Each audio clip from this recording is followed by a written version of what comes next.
FM, the podcast where we amplify the voices of people building, shaping, and influencing technology across Africa and the emerging market. I'm your host today, Batunde Esunju. And on today's episode, we'll be diving into the topic that is becoming increasingly important: how we build a secure digital identity system in Africa, in the world. Digital identity system sits between the intersection of technology, as you all know. We need trust, we need access, but when it is done right, it can unlock financial services, healthcare, education, legal, and different opportunities for millions. But when it is done wrongly, it can also affect privacy, risk, and a lot of things. Today, I'm joined by someone that I've worked with in the past, a brother from Brother? another mother, someone that has been doing great thing in the industry, uh, in person of Benga Tufade. He's actually the technical team lead at Identos. It brings deep experience, and he has been working on digital identity system for a while now, which I believe is one of the best person to discuss, to talk about uh, building a secure digital identity system in the emerging market. Benga, it's good to have you on Tech Nigeria FM today. Welcome to the show. Yeah, thank you, Babatunde, for having me. I would say it's really a great opportunity to find some time to connect outside of work and just to discuss something that it's really important and major in the market right now. We see a lot of new technologies coming out. We see a lot of um, apps here and there, but all these things, right, they deal with one thing: who you are and how you are able to prove that, right? And but what Yes. we don't see a lot of is how do they handle the securities and everything that's underneath. So it's really nice that we have an opportunity to discuss this and be able to actually enlighten people as to what they should be considering when they are building things and what the neglected part of the internet as it is mostly. So yeah, nice to meet you, or nice to have this podcast with you. It's really been a long time coming between you and I. I know we go way back 2015. So yeah, Yeah, that's correct. It's yeah, been long actually. It's been long. Yeah, so let's actually dive into it today because like you mentioned, different apps, you need to know who is actually accessing the system. You need to be able to verify, you need to be able to be sure that this person is who he or she is, right? So for people listening to us today, that they are hearing digital identity, does it actually mean in practical, in the real world times? What can you basically talk about that? What is digital identity in the real world terms? okay. Um, so digital identity, it's very simple. At its simplest, it answers two questions: who are you, and can you prove it? Yeah. That is everything about data identity. In the physical world, we solve all this with documents: a passport, driver's license, birth certificate. Someone looks at your face and looks at the photo and checks a few details and decides to trust you and who you say you are, right? That's digital identity in the real world of interaction. Digital identity is solving the same problem, but in a world where there are no face to face interaction, in a world where you open a bank account online, you access government services through a portal. When a healthcare provider needs to verify you are the right patient, something needs to answer those two questions. Let's remember the questions: who are you and can you prove it, right? But here's where it gets interesting. Digital identity isn't just about authentication, proving who you are. It's increasingly about authorization. What are you allowed to do? And who controls that decision? So, in practical terms, a good digital identity system lets a person, one, prove who they are without repeating the process everywhere they go. Two, controls what information about them gets shared and with whom. Three, access services, services such as financial services, healthcare services, government services that they couldn't access or reach otherwise. So, and critically, I would say it should do this while protecting them and not exposing them with their information. That's just digital identity in summary. Mm, mm. Thank you for that. You've actually simplified it. And I think people listening to us all over the world can actually pick one or two things from the definition in a layman language. So, from your own experience, right? You've been doing building solution. Yeah, Can you hear me? yeah, I Yeah. can. Yeah, okay, thank you. So from your own experience, you've been building solutions towards this digital identity system, and not today. As way back as 2015, you've been doing some applications regarding. I think I remember MBA application Yeah, then. That you worked on some things to register people, verify them, and the like. So it's been long that you've actually been in this particular ecosystem. So, what are the critical issues that you see right now that emerging markets are actually facing right now? What are the things that you see that is actually happening right now from okay. your own experience? That's a very interesting approach. So, right now, there's a convergence that is happening that makes this particular moment and era unique, right? The availability of AI, different tools, everybody can build and create applications now. So, the first experience is the mobile penetration. Almost everybody now has a mobile phone, they can get access to Yes. things and get access to different services online. In many emerging markets, people actually leapfrog desktop devices, computers entirely. So their first internet experience is a smartphone. Let's say I get a brand new phone today, and I am, or let's use the situation. A 17-year-old child will most likely ask you for a phone before he asks, or let's say a 13-year-old child, a teenager will ask you for a phone before they ask for a computer, right? So the first experience is a smartphone. That's a powerful device for identity purpose. Why? It has biometric sensors, it's personal, it's always with you, and the infrastructure for digital identity is literally in people's pockets. That is basically your phone. Only Mm. few people actually get to use computers. So that's what makes it kind of very unique at this moment. Everybody has a phone that they can quickly access things online. So the second one is financial inclusion pressure. There are still over 1 billion people globally without access to formal financial services, right? The Mm. primary barrier isn't just banks don't want to do business with them, is that these banks can verify who these people are. Traditional know your customer process allows you that or assumes that you have utility bills, you have formal addresses, you have existing documentations that that proves who you are. Many people don't. That's the truth. In sub-Saharan areas, you will see people that don't even have. They don't even know what utility bill is. They are, yeah. So assuming that people would have that so that they can have access to financial services actually locks these people out.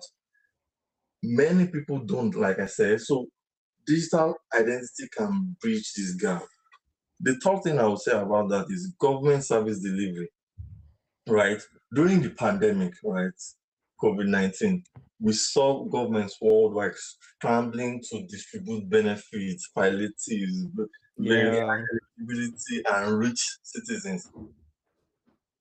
The good part of it is the functional digital identity infrastructure could do this rapidly, right? Without having to struggle with fraud, delay, and execution. They will just verify they already have your information, they verify it, and they are able to send you your benefits or your palliative as needed. But the countries that didn't have it, they faced a lot of fraud. delays, and exclusions. And that was a wake-up call for people, for markets that don't have those digital identity. And the last thing I would say on this is that this is the one that actually gives me headache when I am building applications, when I am building systems. This is the one that keeps me up at night, basically. It's basically the alternative is worse.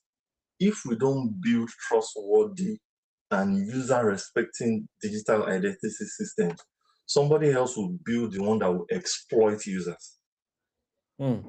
People out there will build systems that will exploit users. And the vacuum will be filled. In the dark web today, there are different tools, but beyond the dark web, we have to build systems that actually protect people from, for example, identity theft and the like. So building the identity system right now actually blocks or increases awareness on security and securing people's data. So I think those are the things that I would say is critical in emerging markets right now. The wide scale adoption of mobile phones and the wide scale adoption of technology right now, financial inclusion, government service delivery, and a few other things. So I would say that's what really makes it critical for me. Thank you so much, Benga, for that. Just to chip one or two things in, my 6-year-old daughter, Mhm. she can do a lot of things with my phone now. Uh, Not to talk about my 9-year-old son. They can actually do a whole lot of things with phones right now. Uh, so just to buttress what you mentioned, so we actually need to be very, very careful with identity as of now, because a whole lot of things are actually going on in the world right now. Just to also to add or to ask based on something that you mentioned, you are building identity system, but there are a few things that you actually need to balance, right? Like security, privacy, usability. In your own way, from your own experience, how are you able to balance these three things: the security, the privacy, and the usability of this particular identity system? Okay. So this is one of the core tensions, and I will be honest here. There's no perfect equilibrium, but Okay. then there are principles that help you make better trade-offs, right? Principle one that I would say is you always have to have privacy by design, not privacy by addition. What I mean by that is if you build a system and then try to add privacy controls later, you are retrofitting it basically, right? The architecture will fight you. Hmm. Privacy needs to be foundational requirement from day one. Ask what's the minimum information needed for this transaction, not what information could we collect. Okay.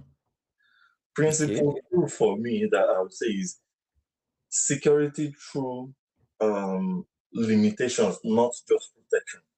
What I mean by that is yes, you need encryption, you need access control, you need secure protocols. But equally important is limiting what you store and how long you store it for. Data you have don't have to be breached. Scopes taken narrowly. Don't give broad access when narrow access is all you need, right? Don't give a Yeah. user, for example, don't give a user a read and write access when you just want to read, when you just want them to be able to read something. Yeah, So that's you true. need to put all those things into perspective. And time limit access, don't grant permissions beyond temporal where temporary one will suffice. Imagine granting an access token for a digital end system for 5 years, whereas the user is probably going to read something and the user is done in 5 minutes. Those are the kind of things that we should control. So, and principle three for me, usability really is not an option. It's a security infrastructure that we need to bring in. This surprises people in the sense that if your secure system is too hard to use, people will find other ways, people will find other solutions, people will find workaround. Yeah, They will share that's true. credentials manually, they will skip steps, they will use insecure alternatives. People will find way around. The most secure system that nobody uses correctly is less secure than a slightly less secure system. So we have to put it in our mind that when we are building this system, we are building it for users. We need to understand how users churn easily when something becomes too hard for them to use. For example, you are building a SaaS application, and before the user gets to actually the value of your services, they've gone through over 10 screens. Your users will Yeah, start step to one, step two, step three, step yeah, four, step five. so they will actually start to churn. So when your system is too difficult to use, people will find alternative. Is a difficult to use system is as equivalent as a non-secure system because people will find alternatives. So that means they are falling back to the old ways of doing it, which becomes insecure. So another thing I would like to say is, or the first principle as I will call it is, different contexts need different balances. So let's say Mm, accessing your social media account, accessing your medical records are not the same. that's There true. is more privacy when you're accessing your medical record. Yeah. Social media account less private. The security and usability should be balanced, but should be different depending on what you're dealing with. Good systems are context aware. They know, okay, now I'm dealing with health data, which is very sensitive, as against I'm dealing with just some random post that I'm going to put on LinkedIn or on Facebook or Instagram or Twitter, right? Because good system needs to be context aware, they apply appropriate frictions based on sensitivity of what is being assessed. Like I mentioned, more frictions on healthcare, lesser frictions on social media. So the honest answer is you are always making trade-off when you are building. The goal isn't to eliminate these trade-offs, is to make them consciously and transparent in a way that the user's interest is at the center of this identity system. So yeah. Mm.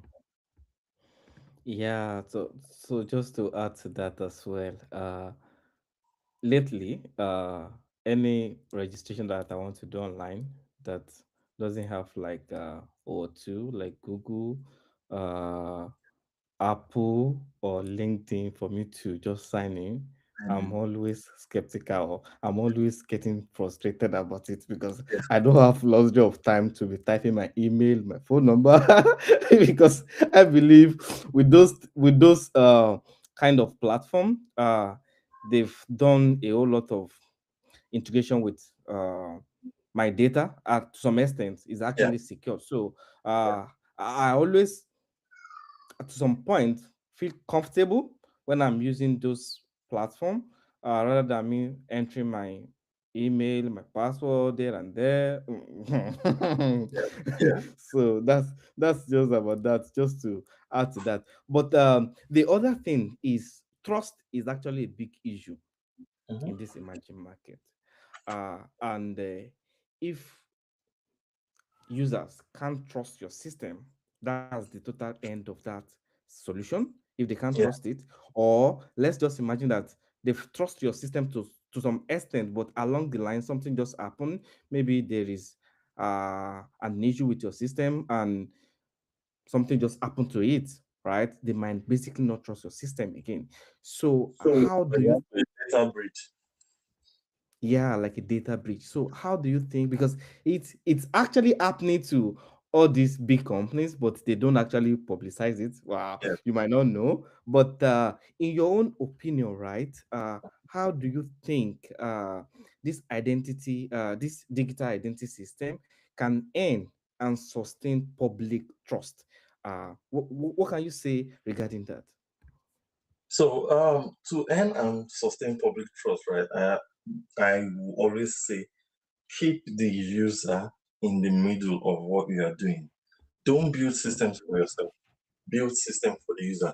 The one thing I've noticed over time and I've seen over time is that users get to stick with what takes away all their hassles, what takes Mm, away all the stress. So building trust in a digital identity system or as a digital identity provider, one of the best ways you can build trust is listen to your users, one. Two, okay. build around your users. Two, and let there be transparency in what you are building. For example, so one of the things that I would like to add to that is You just don't wake up Sunday and say, I want to build a digital identity system without knowing some of this foundation. And Mhm. for example, we have a lot of documentation on certain protocols that at the end of the day build trust. For example, we have OAuth protocols, we have OpenID protocols, we have UMA 2.0 protocols.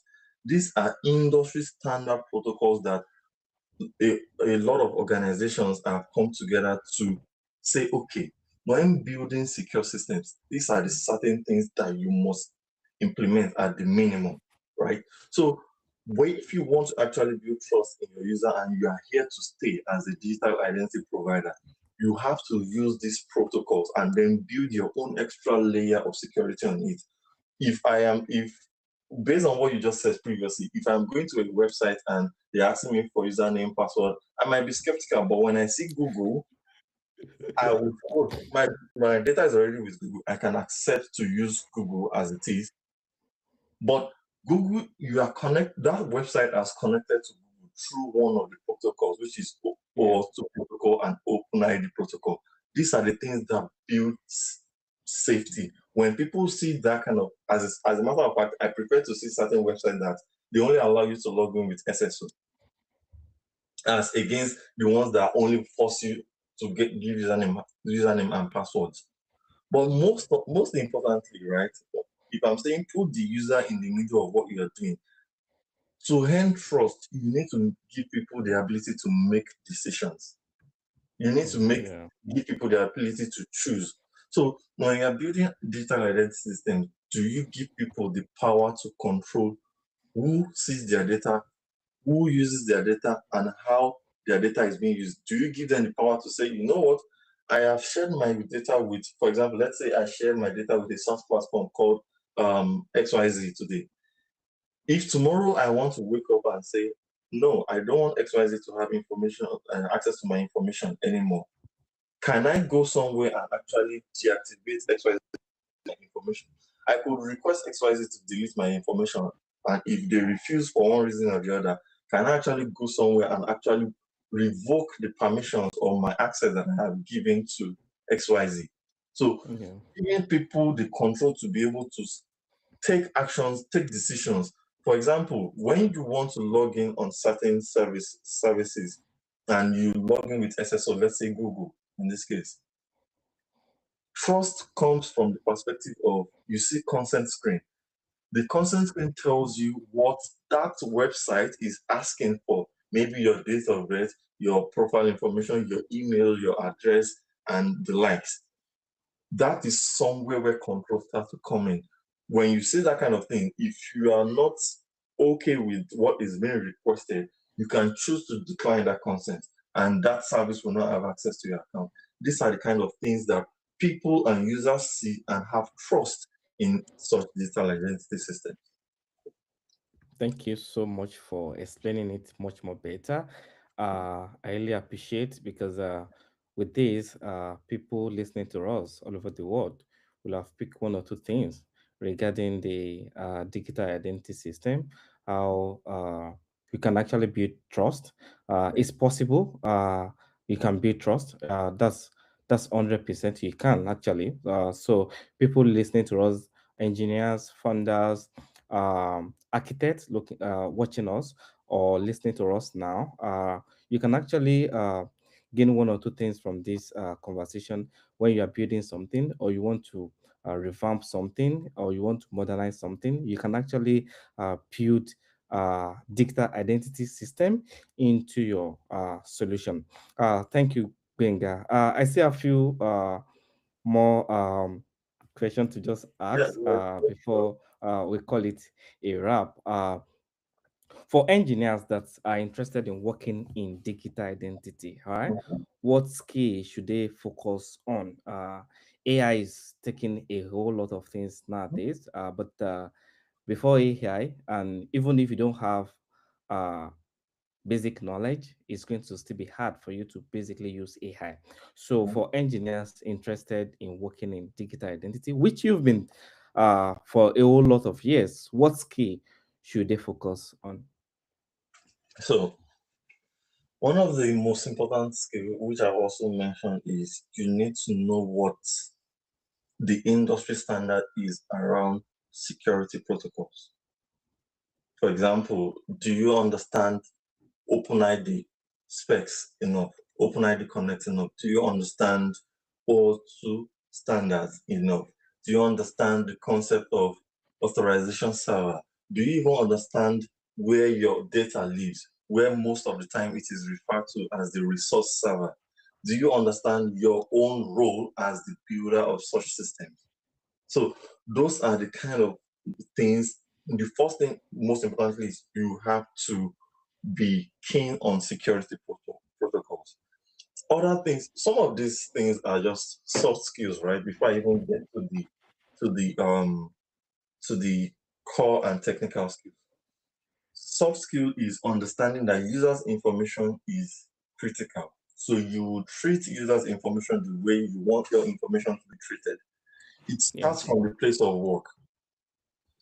Soft skill could be, or it could be, you are standing up from your computer.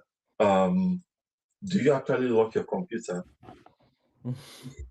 If you don't, somebody could come do something with your computer and pretend it's you, right? So that basically starts to lead to they could steal your information and everything. So when you are building digital identity system, you need to understand from the perspective of security protocols, those security protocols to safeguard the user's data.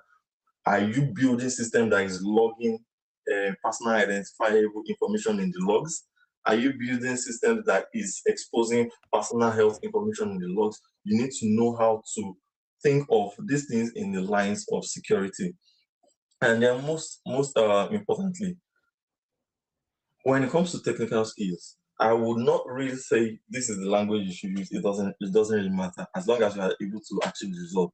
But one thing that you should be able to do is because you are building digital identity systems, some of this system will be serving millions of users. You need to understand the concept of system designs. You need to understand the concept of building distributed systems and fault tolerance systems. You need to have all those in mind when you are designing such. Imagine building a system that is going to serve 5 million users or 10 million users, and you are not properly optimizing your applications, you are not properly making sure that it's fault tolerant, you are not thinking of horizontal and vertical scaling. It's not just about writing code sometimes.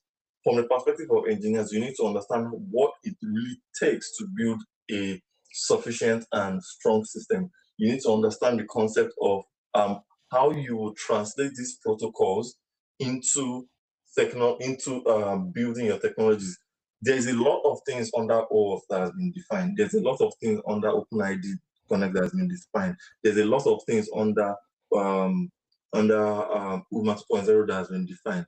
But there are also some other protocols that falls into place and makes all those protocols better. For example, there's the Fire I think it's HLR 7 framework that is an additional layer of security that makes it easier for you to connect and access health data.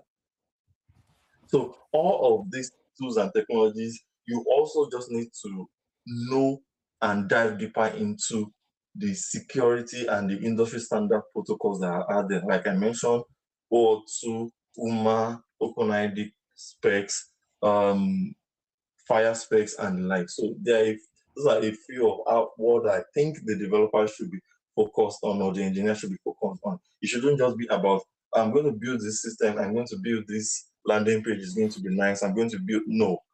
But all these things, when you use all these protocols that I've talked about, that is where we actually are giving the users the control, the context, the what would I call it, and the transparency in this digital Mhm. system. Yeah, so not only just going into digital identity system, you Yeah, basically need to understand different protocols that you can actually leverage on when building.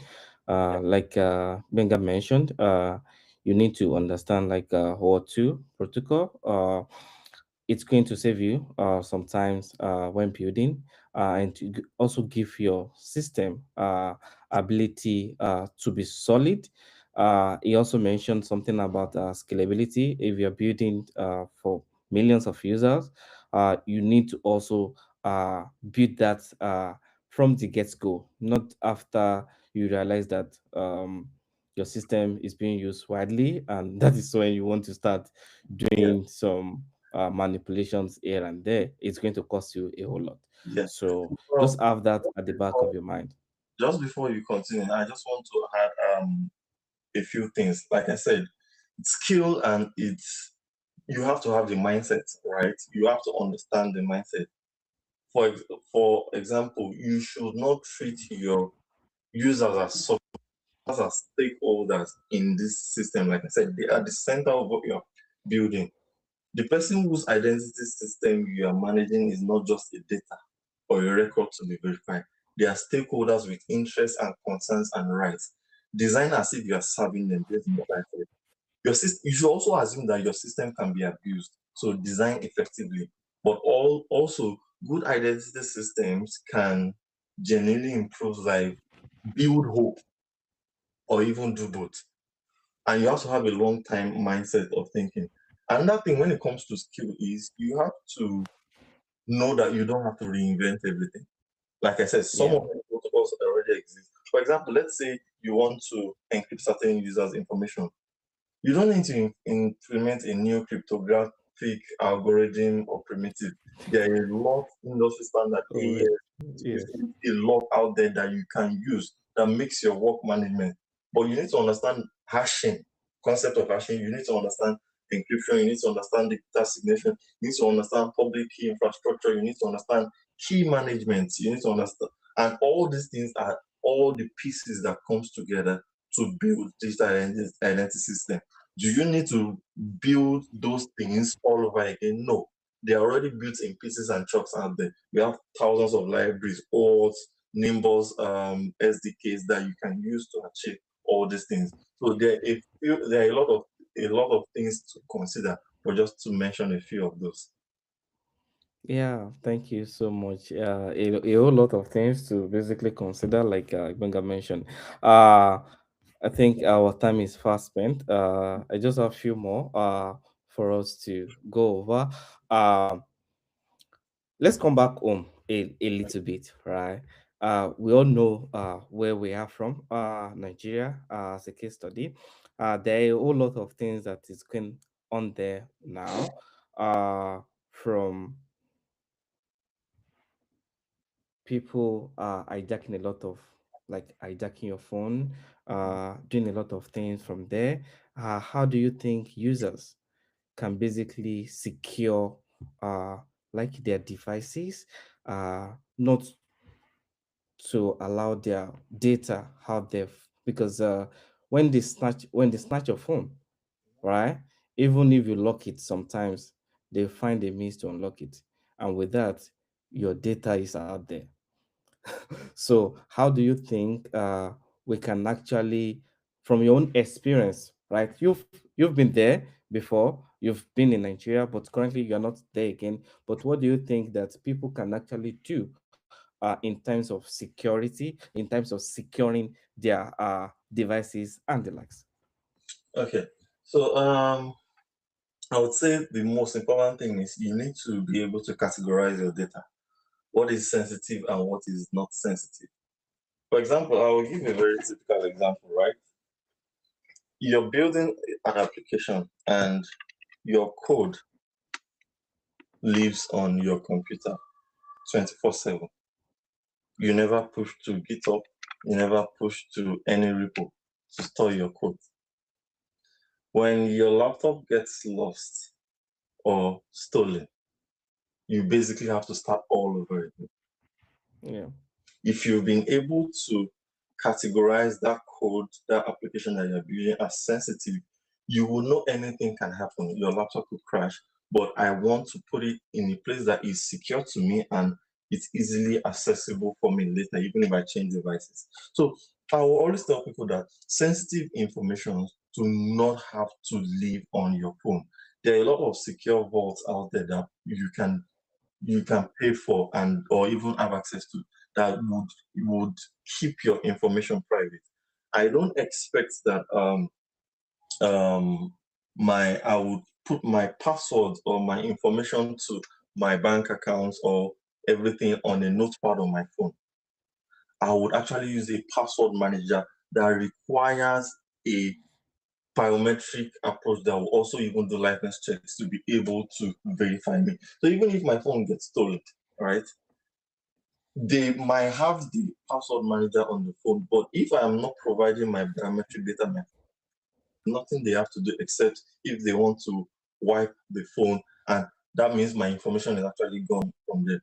But Yeah. information that are not secured behind this, let's say, biometric approach, or secured in certain places that have good policies about user data storage and encryption policies. Yes, of course, when someone's phone gets snatched or someone's identity is stolen, they will be able to use the person's information or even have access to the person's information. So security is a conscious mindset, not an afterthought. So when anything you are doing daily, you have to think ahead of what if this happens. A Okay. lot of things happen in our life that is decided based on what ifs. If you're able to follow the right what if, I'm sure that we would be able to reduce the risk of having our information exposed out there. Mm. Mm. Thank you so much. Thank you so much. I believe to our listeners, you've been able to pick one or two things. What advice you give to startup or government building identity system in the emerging market? What advice can you give to startup? Because there are a lot of startup here and there that are building something related to identity system. What are the advice that you can basically give? So I would say one, understand the industry standards. Don't go. So I will just understand the industry standard. I already mentioned the three industry standards, or to OIDC, UMA, FIRE if you're working with the health, and SMART on FIRE if you're doing extra things on health. Understand the industry standard. Understand threat modeling. What do I mean by threat modeling? Is the ability to systematically think through how could this be attacked? Is it essential? Not paranoia, but structured analysis of attack surface, threat actors, and mitigation. It's not just about like I'm always very keen on saying it's not just about building code. It's about understand everything. As a matter of fact, building code is the last thing. Building the application is always Yeah. the last thing. You need to understand what you are building for, whom you are building for, and then you can then come back to how to build it. So another thing is, I would say you must think like the system thinking. Identity doesn't exist in isolation. It interacts with other authentication system, other authorization system, data stores, which could be resource servers, applications, services, portals, and user context most importantly. So when you are building an identity, you need to know who your actors are. And actors in this case, the user, the authorization server. So what is going to be acting as your authorization server? Where the user's data live, the resource server, you need to understand where that is coming from. Or if you are building a generic system, you need to help the user able to connect their own data stores or their resource servers and the likes. You need to know the service providers or applications that want to connect to your identity system. Google sometimes serves as an identity system, and when you want to integrate with Google in your application for so that the users can use Google login, you will have to go and register with Google. So that is Google's criteria and request of saying, you know what, before you are able to use us, you need to come and register with us. So because we need to do some investigation, we need to do some verification on what you are trying to build. So if you are building such things, you need to know the applications that are going to connect to you as an identity system. So I would say having those things in mind and at the back of your mind will start to inform your decisions of, okay, this is what I need to do. This is what services I need to accommodate. This is how I understand threat modeling. And like I said, privacy in engineering. Like there is an emerging distinct discipline, like techniques like data minimization, pseudonymization, selective disclosure, privacy preserving computation. These aren't just nice to have, it is important. You need to be selective with disclosure. You can't disclose somebody's, for example, let me say a typical scenario.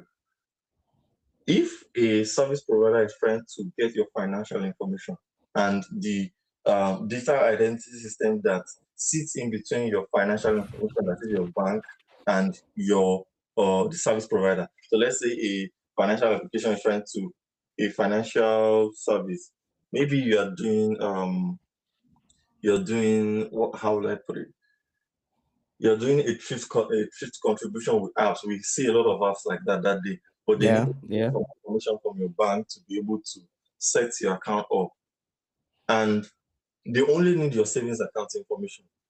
A digital licensing needs to know well enough to control, not to expose your current account information. That's a Mm. selective disclosure. You only disclose, you need to know how to build the systems in a way that it's easy for people to only give access to what they should and What retain is what they should. needed? Yes. Yeah. So having all those things in mind as startups or founders or government systems, it keeps building the application in check in the right place. So like I said, privacy first, not after. It's not an Okay. afterthought. It's something that you have to do immediately. Okay, okay. Thank you so much, Benga. Last one from me is about one key takeaway that you want our listeners to remember from this conversation. What I just want one piece of advice, not to engineers alone, to the people out there regarding identity system. Just one key takeaway that our listeners can actually remember from this conversation. I don't think I have one, but I will try to summarize it in the number of ones into one, all the ones I Okay, have, that's fine. summarize it. Most importantly, all right, be watchful of systems that do not give you transparency, that do not give you control over your data, that do not give you context of how your data is being used. We have a lot of emerging identity systems right now. For example, at my place of work, I work at Identus. This is one of the things that we're actually building an identity system that puts user in full control. User is able to decide who uses their data. User is able to decide how their data is being used. User is able to revoke their data when they see that something malicious might be happening. Those are the things that we need to be watchful of. So as random users, if you are going to a website and it's asking for all your information and you know that once you grant it, you won't have control over it again, be watchful of those. Always put, and for founders that are building this system and governments that are building this system, you are serving the users, not yourself. So let your users be centric to your application. Your users are the stakeholders, they are not just a subject in your system. So yeah. Thank you so much. When you're building system, be watchful. When you're accessing system, be watchful. When you're doing a lot of things, just be watchful, right? Because when your data is out there, that's the end. Be careful of what you also put inside. I don't want us to talk more about AI today. I'm going to still bring Benga on the podcast show once more to come and talk about what they're actually doing in Adentos regarding AI, but not today because our time is actually fast spent. One last thing, where can people learn more about your work and connect with you?